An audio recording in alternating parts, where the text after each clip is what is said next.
Hi, everybody, and welcome back to my channel, the channel of bad lighting.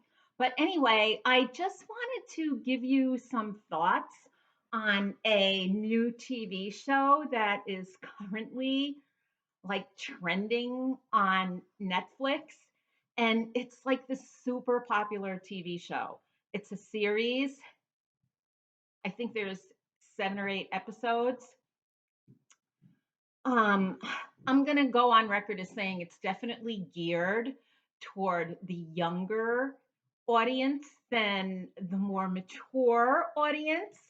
But then again, there aren't many shows that are geared toward the mature demographic. But anyway, it's kind of an escapist TV show, and it isn't without fault at all. The name of the show is Emily in Paris. And over the course of the past few weeks, I've gotten a lot of emails and a lot of texts from people saying, "Oh my God, Kathy, you have to watch the show. I know you love it. I know that you miss being in Paris. I know that you were supposed to go back and you weren't able to go this year. So maybe you'll really enjoy this." And I think it's really nice that a lot of people have gotten in touch with me, like friends, family, people that follow my blog, people that I work with. Like so many people have really, reached out to say, "Oh, you'll really like the show." So I kind of binge watched it. And my husband watched the show with me. We had one night, it was recently after my eye surgery, so there wasn't really much I could do. And we were just kind of sitting around, and I suggested, "Hey, let's watch this show. Everybody keeps saying it's like really good. So let's watch it." And I want to give you my thoughts on how I really feel about this show because it's so weird. It fell short on so many levels. It's kind of like those movies that you go to see and you're really psyched about seeing them. And then you go to see that movie and you're like, "Oh my God, I thought it was going to be so much better." It's like the movie Be Kind, Rewind. I wanted to love that movie so much because it had everything going for it. And I walked out and I was like, "Oh my God, I was so disappointed in that movie." And that's how I feel about the TV show Emily in Paris. Now, this is going to kind of be a little bit long because I can kind of be long winded. So if you don't mind having me just like kind of talking to you off the record, keep watching. And if you're just like, "Screw her," like go watch another review because this isn't going to be for you. And I don't mean that in a mean way. I just mean there's a lot that I have to say about this show. So if you want to stick with me, grab a cup of coffee, grab a sandwich, tea, whatever, grab a glass of wine, grab a bottle of wine, and just sit back and listen to what I have to say. So, first of all, let me give you a little backstory if you're not familiar with my blog or if you're not familiar with me in any way, because this is going to be totally unbiased. I am a born New Yorker. My dad was a New York City cop. I come from an Irish Catholic family and we are loud, loud, okay? My husband, on the other hand, is a Parisian. He grew up in an extremely privileged environment, the exact opposite of what I grew up in. His grandfather was the famous photographer Jacques-Henri Lartigue. Um, his father was an artist in Saint Tropez. His stepfather, Jean Casadassus, was a famous concert pianist. His aunt, Danielle Delorme, was, excuse me, was a well-known French actress, and her husband, Yves Robert, was a well-known director and actor. So you get the gist. He was he was born into a Parisian family that was artsy, but refined. Just a lot different than me. Hold on, I have like a tickle in my throat. So anyway, that's his that's his family. My family, the exact opposite. He's very soft spoken. He's like on the how can I don't want to say snobby. Hold on, I have to get a glass of water because I don't know what I did. Hold on. Okay, so I'm back. I have my water with me. So anyway, we kind of grew up total opposites. I'm loud. He speaks like this. So it's kind of like two cultures kind of clashing, okay, if you will. Um, he is my second husband. I met him 17 years ago. We've That's how long we've been together, and we've been married for 3. And we have a, we have a lot of fun together. Our life is kind of like I Love Lucy, but only the Franco-American version. So you kind of get the gist. Now, because of my husband, I have, over the course of quite a few years, have been to Paris about maybe 20 times. And I absolutely love the city. I love all of France because we have been down to the south of France. Like I've been through the country and I love it. But my personal favorite is in Paris. And I think it's because I was born in New York City. I lived in Manhattan for many years and I just miss city life. Presently, I live in the Philadelphia suburbs. I do not like the suburbs. The people are different. I don't like having a car to go everywhere. So there are city people and there are not city people. I'm one of the city people. Um, Actually, my husband's a city person too, but because of work, we're in the suburbs. So let's get that out of the way. But I feel so lucky that I have got to spend so much time in Paris. Like every single time I'm there, I'm like, oh my God, pinch me, pinch me, pinch me. And every time I'm there, I always go to church and to mass and I light candles because I'm like, oh my God, thank you, God. Thank you for giving me the opportunity to be here. Thank you so much. Like that's how much I love Paris. Like I freaking love it. Okay. Um, Another thing that I like about Paris is the fact that I can be anonymous there. It's just like New York. All I have to do is just like walk around. I love being a flaneuse or flaneur. I forget how you pronounce the female version of flaneur, but a wanderer. I love wandering around because I love letting the city just like guide me to where I need to go. Like trust me, I love it. And the fact that 2 of our trips to France this year were canceled because of the pandemic, like it pisses me off. It makes my husband so homesick because he's so worried that at his age we'll never get the chance to go back. And he's just like very dramatic about it. But I get it. I want to go back so badly. And for him, it's absolutely heartbreaking. But that's just kind of like an overall background of how I resonate with the City of Lights and how important it is to my husband to be there. Now, naturally, because of our cultural differences, we are on different wavelengths sometimes, like where I'm loud, he's not. So before we go to Paris, he's usually like, Kasi, in 2 more weeks, we go to Paris. Or as he says, Paris, we go home to Paris. And please, please do me a favor. I want you to start speaking in your slow voice, your low voice. I do not want to hear you loud because we'll be in the car and I'll be like, "Oh my God, Vincent, did you see that?" And he'll be like, "Cassie, please."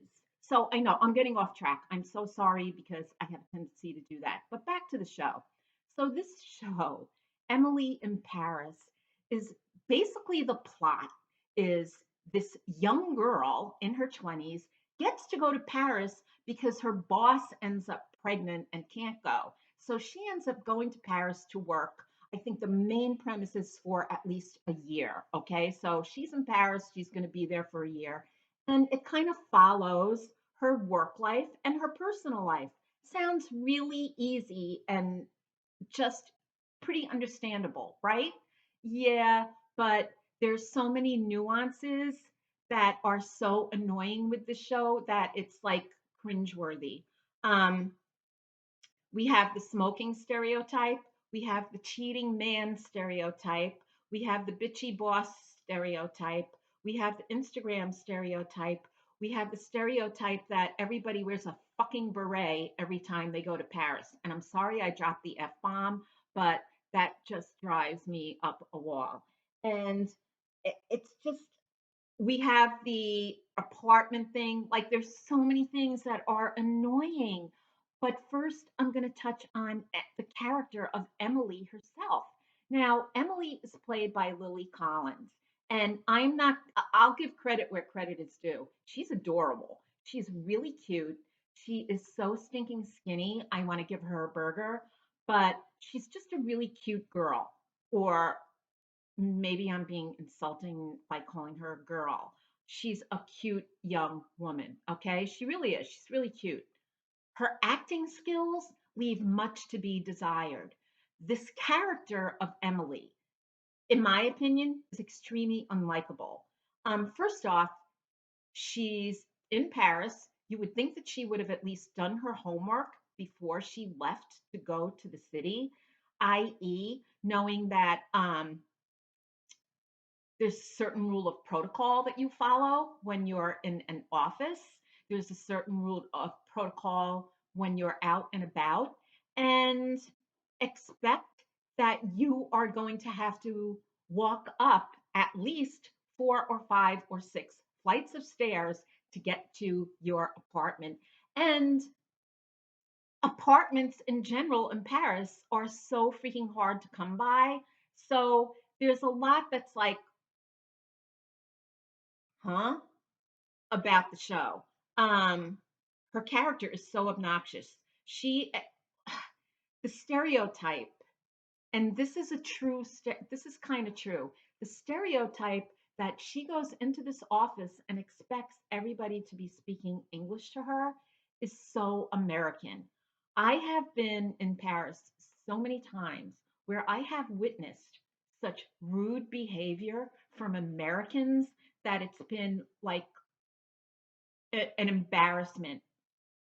I've been in stores where Americans have said very loudly, I can't believe they're not helping me. What is this? Nobody speaks English here. I'm not making this up. This is like, this is true. This is truth. Um, so the fact that her attitude is kind of like, well, I'm taking a French class. Honey, you should have been taking an immersion class the second that you got there. But that's just a little thing that really bothers me. And they kind of downplay that. And that it's just it doesn't even come across as funny in the show, which I think is just really obnoxious. Like there's this one incident where she's in a restaurant and she's arguing with the server over the way that the meat is cooked. Now, if you have half a brain, you're going to know that in Europe, as a general consensus, people don't like their meat as well done as they do in the United States. It's just like a given. And one of the things that I found kind of odd were when you are an American and you go into a restaurant in Paris, even if you're not bilingual, they can kind of tell that you're an American, even if you try to order in French, because they can just, they can tell. So when a server sees that there's an American at the table, or maybe it's a table of Americans, they will ask you how you like your meat cooked. They won't assume that you're French, okay? They ask you how you like your meat cooked. And I will usually say bleu, s'il vous plaît, which means very rare, s'il vous plaît, very rare, please. And the servers there are professionals, i.e., they're not working for tips. They get a salary and they get health care and they're well protected by their government. Okay. So it's a totally different thing over there. That's why when I saw that restaurant scene where she insisted on bringing the meat back, I was kind of like, ooh, that's kind of weird. They could have done a better job with that. With the smoking, Emily's boss, who is played by the actress, and if I'm not pronouncing this correctly, my apologies. Her name is Philippine Leroy Beaulieu, and she is also in the great show 10%, where she plays the head of a talent agency in Paris, where she plays the boss's Mathieu's ex-wife, and she is really great. She is great in her character in this TV show because she is such a bitch. It's unbelievable. And her clothes are great. Like she wears like freaking sexy clothes to work. Like she's great. But the thing is, she freaking smokes too much. And yes, the French do smoke, and I know this is a stereotype about the smoking, but you don't smoke indoors anymore. I think there's a scene where she's smoking in the office. You don't do that. And they don't do that. Trust me. Hold on. I've been to Paris enough to know that during certain break times and lunchtime, if you drive by any office building, you'll see a whole bunch of people outside that building, like smoking cigarettes, like there's no tomorrow. To me, showing a scene like that, where you're outside the office building and people are on a break, just like huffing and puffing away, that to me would be more of a comical stereotype than this boss that's like huffing and puffing away in the office. So that's another thing that kind of I was like, eh. But the other thing that really killed me was every freaking guy in this show wants to do the bouncy bouncy with Emily. Like every freaking guy that she met, with the exception of like this old fashion designer, wanted to get her panties off. It was unbelievable. Um, that's the thing, that's the stereotype that really killed me, because I think if a man is going to cheat, it doesn't matter whether he's French or American or what. I mean, in our country, we have make believe we have a president who's cheated on 3 wives. I rest my case there. So I think the cheating thing kind of like, it's like ugh, it's so old and it's so overplayed. And the thing that really kills me about Emily's character, her downstairs neighbor, Gabriel, is a chef, and he's played by eye candy Luca Bravo. He's really good looking. And naturally, she ends up doing the bouncy bouncy with him. But in a complicated move, she becomes friends with this young woman, a young French woman, whose name is Camille. And Camille is actually the girlfriend of Gabrielle, the chef and neighbor of Emily. So Emily finds out that Eye Candy Chef is actually going out with her friend, and she still does the bouncy bouncy with him. I mean, come on, what a bitch. Who needs a friend like that? Seriously. Um, so that was another thing I was kind of like, oh, that's like, I don't know. It's like make the character a little bit more interesting. Um, there's another office worker whose name is Luc, and he is played by the actor. Again, I'm sorry if I'm not pronouncing a name correctly. Bruno Guery. I think that's how you pronounce his last name. And he's pretty good. He's actually really good. And there is a line that he says in the TV show to Emily. And my husband was like, oh, that is so spot on. That is absolutely 100 correct. So he says to Emily, the difference between Americans and the French are that the Americans live to work and the French work to live.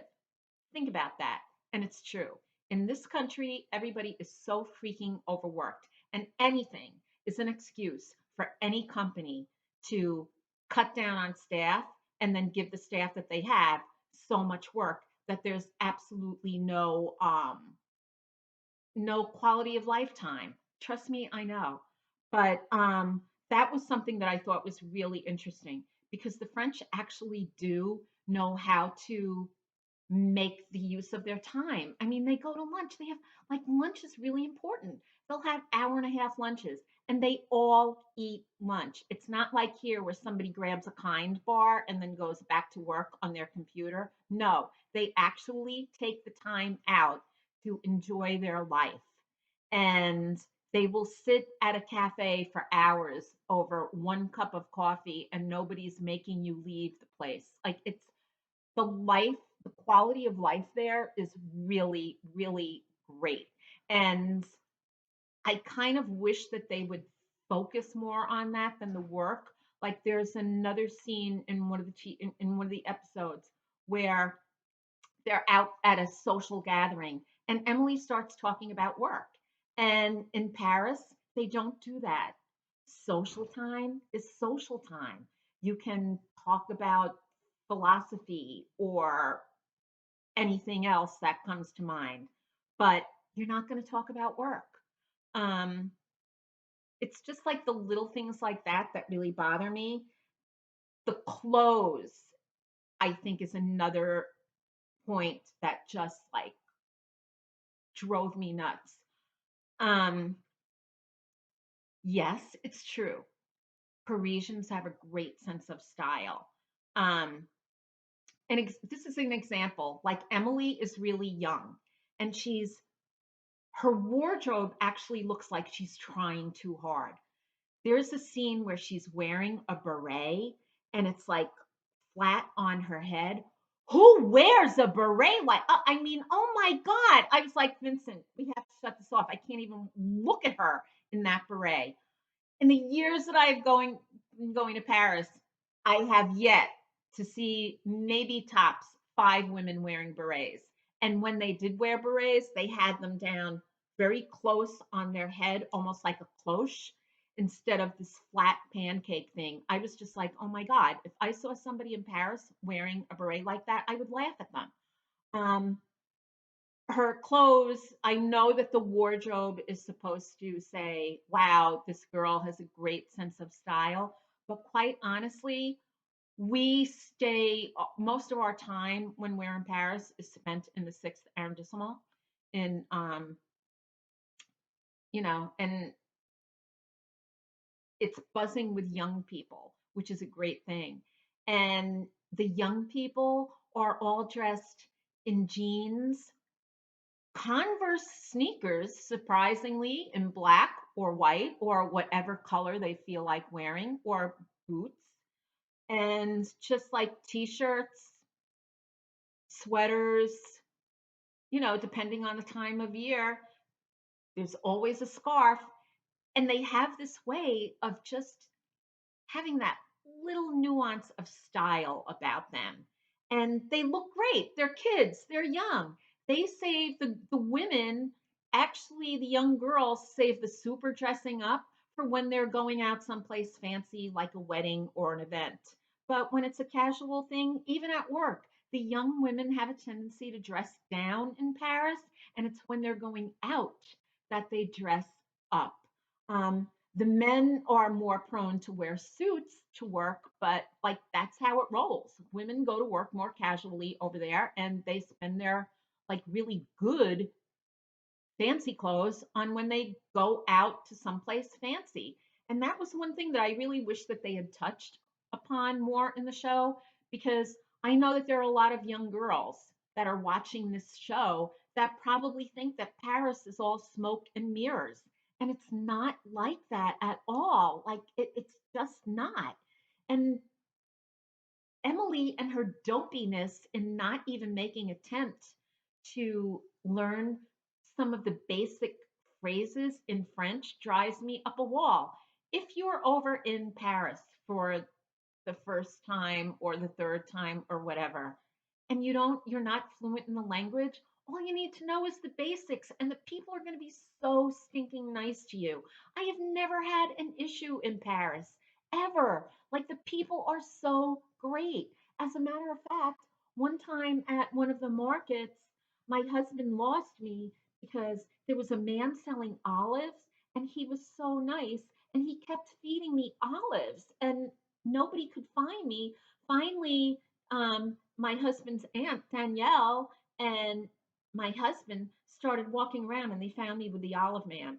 So it's kind of been a running joke over the past few years. Oh, Cassie, are you going to look for the olive man when we go out? And I'm like, yeah, okay. But that my point is, people are really nice there. It's just like, it's crazy. And the stereotypes in this show, just like, I don't know. Like, the best part, now all is not lost, because the best part of this show, the absolute best part and the best actor on the show, is the city of Paris itself, because Paris is always beautiful. And the way the city is photographed, it just makes my husband homesick. It makes me wish that there was no more travel ban and that we were done with this pandemic. So that's kind of, like, those are kind of my thoughts about the show. Is it the worst show in the world? No, it's pure escapism. Is it the best show in the world? Not at all, because there's just so much that's wrong with it that could have been done so much better, and it wasn't. I think that if Emily had been played by the actress Chloe Moretz, it would have been so much better, because I think Chloe Moretz has a kind of like edginess and a little bit of snarkiness to her. And I think that would have made that little difference in character, I think would have made all the difference in the TV show. Um, uh, the character that I don't know, Lily Collins, I don't know, she just makes the character of Emily so freaking unlikable. But that's just my opinion, and everybody has an opinion. So, my thing is, if you're looking for a good TV show or a fun TV show that takes place in Paris, try watching 10%. And in English, it's called Call My Agent. This show is so great. It basically is about the lives of people that are working in a talent agency in Paris.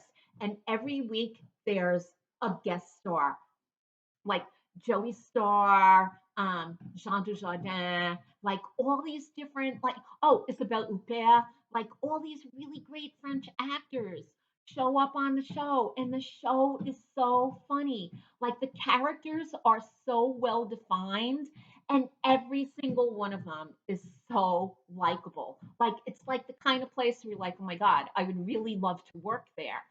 Um, with Emily in Paris, it's like, man, I wouldn't want to work in that office for anything.